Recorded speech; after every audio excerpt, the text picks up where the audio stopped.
బియ్యం 50 రూపాయలే కదా ఉండేది, ఇప్పుడు 58 ఏంటి? రేట్లు పెరిగాయమ్మా. ఇలా రోజు రేట్లు పెంచేస్తే ఎలా? పైగా అన్నీ నూకలే. మా చేతుల్లో ఏముందమ్మా? మీరు ఓటేసి గెలిపించుకున్నా ఆ కల్తీ ప్రభుత్వాన్ని అడగండి. అయినా ఈ రేట్లు మేము పెంచుతున్నాం ఏంటి? వీళ్ళకి ఓటేసి గెలిపించినందుకు నా చెప్పుతో నేను కొట్టుకోవాలి. ఎహే, తిన్నం కూర్చో. Madam current bill 2800. ముందు నెల కన్నా తక్కువే వాడాం కదా, ఇంత బిల్లు వచ్చిందేంటి?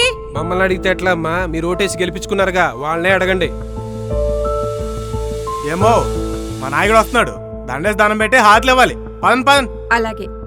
అదేంటమ్మా అందరినీ ప్రశ్నిస్తావు? ఈయన్ని కదా నువ్వు ప్రశ్నించాల్సింది. అయినా మనకేం చేశాడని హారతిస్తావు? అమ్మా నమస్తే. అమ్మా నమస్తే. అమ్మా ఈసారి కూడా మీ అమూల్యమైన ఓటు నాకే వేయాలి. ఓటు వేసే ముందు నాకు కొన్ని ప్రశ్నలున్నాయి, ముందు సమాధానం చెప్పండి. నన్నే క్వశ్చన్లు అడుగుతావా? అడుగు. ఇంటి ముందు రోడ్లు ఎందుకు అలా ఉన్నాయి? ఆ రోడ్ల వల్ల ఎంతమంది ప్రాణాలు పోతున్నాయో తెలుసా? ఇప్పుడు రోడ్డు మినిస్టర్ నేను కదమ్మా, ఆయన్ని అడగాలి. మరి ఇంటి పన్నులు, కరెంటు బిల్లులు, నిత్యావసర వస్తువుల ధరలు ఎందుకు పెంచారు? ఎరా, యువతకు పెరిగినాయా? ఉద్యోగ అవకాశాలు అన్నారు, ఎక్కడా? మెగా డిఎస్సి ఎందుకు పెట్టలేదు? రైతుల కోసం ఏం చేశారు?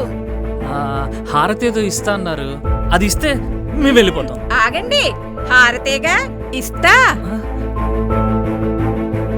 పక్క రాష్ట్రంతో పోలిస్తే మన రాష్ట్రంలో పెట్రోల్ ధరలు ఎందుకు ఎక్కువ ఉన్నాయి? గెలిచినట్టే గానీ కల్తీ మద్యం ఎందుకు పదండి, పక్కన అమ్ముతున్నారు? పదండి, పదండి. చెత్తకు బిల్లు ఎందుకు వేస్తున్నారు?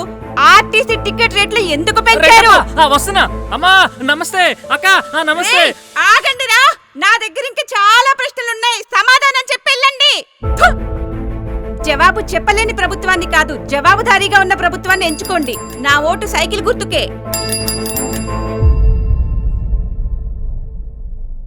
జరుగు జరుగు జరుగు జగన్ ఖాళీ చేయి కుర్చీ, జనరాజ్యం వస్తున్నది ఎన్నికల్లో గెలిచి.